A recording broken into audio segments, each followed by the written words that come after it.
कोशिकीय एवं आणविक जीव विज्ञान भविष्य की दिशा में भारतीय ज्ञान परंपरा के आलोक में हो विकसित। राज्यपाल एवं कुलाधिपति श्री हरिभाऊ बागडे ने कहा कि आधुनिक वैज्ञानिक अनुसंधान तभी पूर्णता प्राप्त करेगा जब वह भारतीय ज्ञान परंपरा और प्राचीन वैज्ञानिक अवधारणाओं के साथ समन्वित रूप से आगे बढ़े।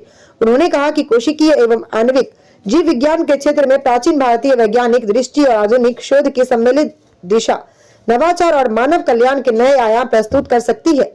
श्री बागडे गुरुवार को मारवाड़ इंटरनेशनल सेंटर जोधपुर में जय नारायण व्यास विश्वविद्यालय जोधपुर के वनस्पति विज्ञान विभाग द्वारा आयोजित अंतरराष्ट्रीय संगोष्ठी recent innovations in cellular and molecular biology emerging insights and applications को संबोधित कर रहे थे।